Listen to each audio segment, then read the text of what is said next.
Hi, my name is Russell Bevan, and I'm a winemaker now, but I used to be a wine geek. And in my early wine days, I remember back in 1994, I purchased more dollars worth of wine than I spent on everything else, including rent, mortgage, taxes, everything.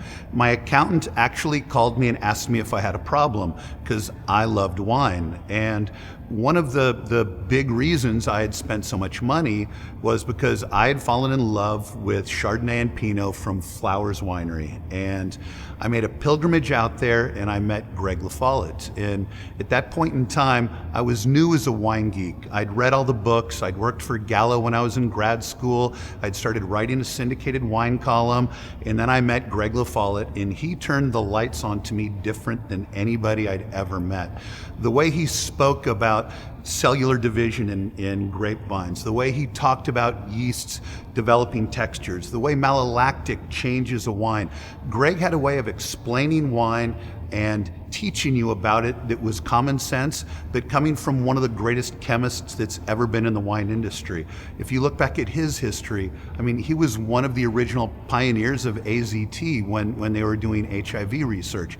He is a world-class chemist who brought things down to an intimate, gentle way for the average person to understand winemaking. And his wines back then were voluptuous and powerful, and they were all of the things you want in a lover. They were just absolutely overwhelming stylistically. And Greg would talk you through the process and then take you out to the vineyard and explain how he farmed them to create those wines. And so when I first started making wine, the first person I called, of course, was Greg, and he was my only true mentor. And for the first year I made wine, he took me through every step and why we did everything the way we did. And I was blessed early on.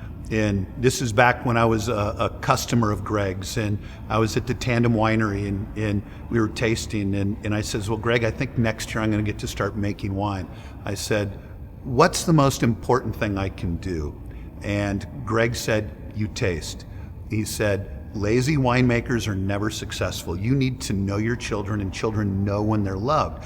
And so literally, I'm tasting every barrel on a regular basis. And when I blend, I take a half bottle from every barrel and line them up on my dining room table. And I taste through every barrel, and I score them from 1 to 5 on aromatics, textures, and flavors. And I find the highest level of excellence there, and then start to put my blends together.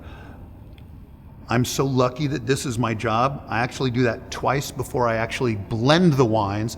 So 3 times a year, I'm tasting every barrel. And between my clients and Bevan Cellars, that's about 500 barrels. I taste great winemakers. They taste their kids know they're loved, and they know they're loved by the attention their parents give them. And that's what we try to do, and that was Greg's message to me. Know and trust and love your kids, and give them the space to be who they want to be. Can't say with enough passion, emotion, or sincerity that Bevan Cellars wouldn't be Bevan Cellars without Greg La Follette. People ask me all the time, what is it about Greg that's so special? And it's really simple. It's not his amazing intellect. It's not his palate. It's his graciousness of spirit.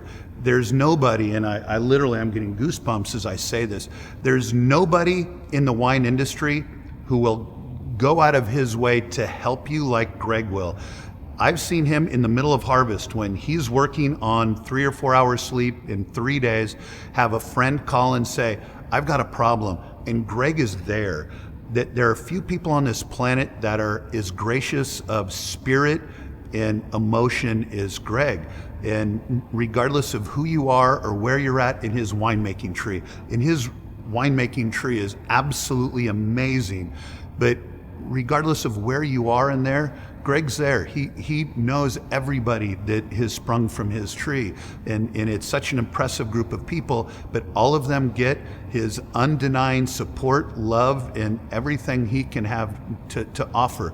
I know nobody who gives back to the community like he does. And at this point in time in his career, it'd be so easy to be a poobah he's not a poobah. He's a general out there working with all of his troops and all of his people, and it's so admirable. I hope someday to be able to give back like he does.